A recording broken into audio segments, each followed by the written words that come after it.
Hello everyone, my name is Beansprout, and today we are going to be ranking all of Doom Eternal's weapons from worst to best. This list will not be including power weapons, as I'm sure you already know where they're going to be ranked on this list. And as we get started, I'd like to ask that something you keep in mind is that this list is entirely my opinion, and if you have a different list, then please let me know down in the comments. So, without any more rambling, let's get started.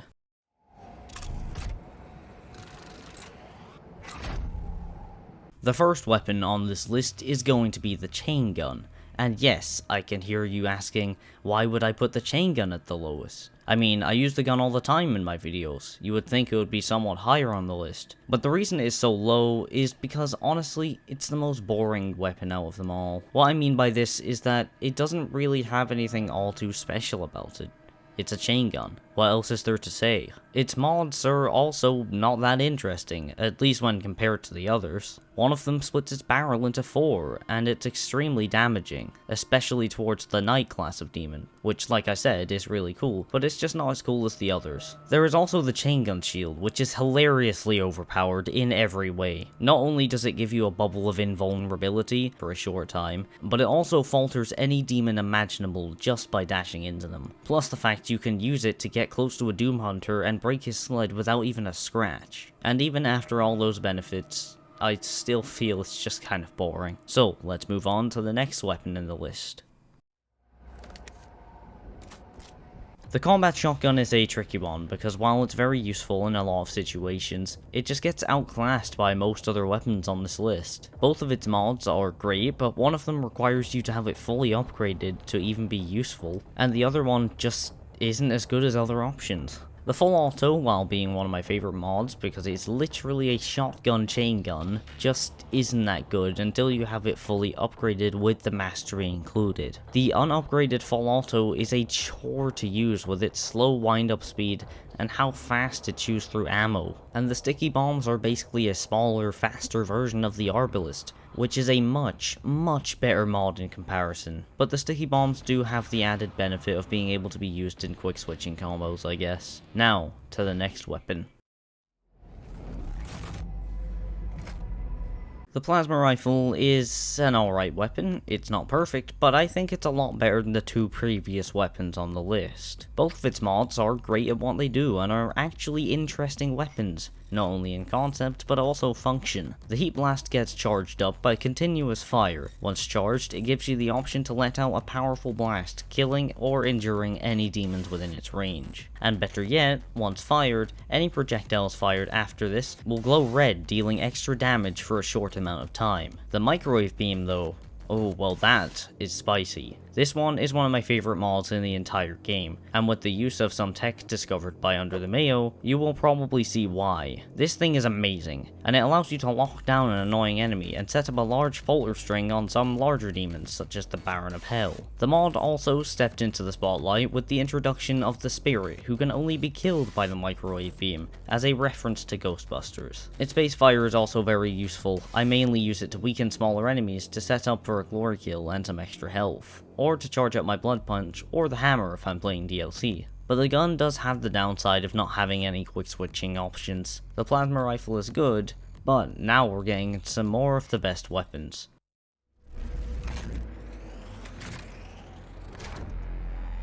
The ballista is very good. While it has a slow rate of fire, it makes up for it for the ability to be used in various quick switching combos, its high damage output, and its brilliant mods. The ballista has a pretty unique attribute to it, which allows it to deal more damage to airborne enemies, like the Kako Demon or the Pain Elemental. This, combined with its ability to be used in combos with the Precision Bolt, make for an absolutely devastating combo that will send those wretched creatures running. The Destroyer Blade is also a great mod, with it sending out a gigantic beam, slicing everything in half, in whatever direction you fired it in. And that's not even mentioning the crazy movement tech that's come out of this mod. I mean, come on man, look at this. It's amazing how fast he's going. There is also the Arbalist, which I mentioned earlier. This thing is basically a bigger, more damaging sticky bomb. And now you see why I said it was better. Because, well, it is.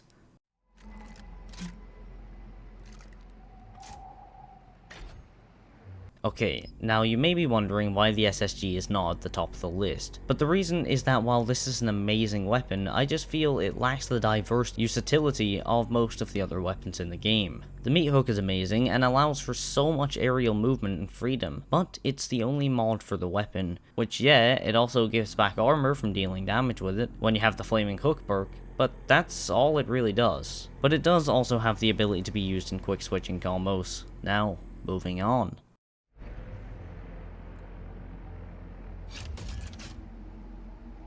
The rocket launcher is amazing, and there is a reason why I have put it so high on the list. Not only do both of its mods have a lot of uses, both are generally very good, but the gun is most well known for being incredible for mid-range and far-range quick-switching combos, because of its extremely high damage. The remote detonation is my preferred mod out of the two, and it is perfect for faltering enemies, allowing for a free hit. The enemies this is most useful against, in my opinion, are the Cybermantius and the Baron of Hell. The latter has a special weakness to the mod. But don't let me fool you, the lock-on rockets are great too. The mod gives you the ability to fire out a volley of 3 rockets at a time, which hung to their target, and as you would expect, this does an extreme amount of damage, and is very useful against bigger enemies like Tyrants and Barons. And now, for the final weapon on the list, the best out of them all.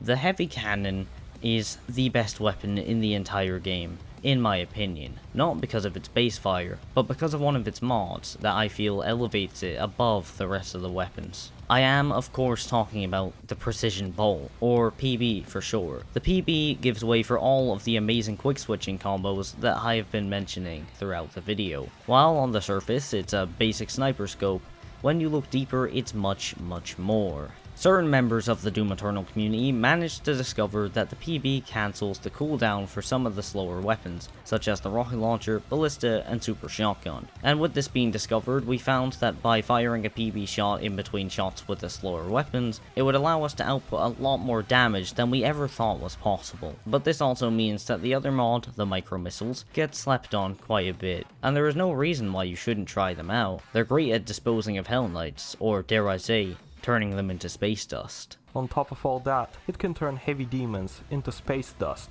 in a split second. But anyway, that was my list of every weapon, except power weapons, in Doom Eternal from worst to best. Do you agree, disagree? Tell me in a comment below. But aside from that, thank you for watching, and have a nice day.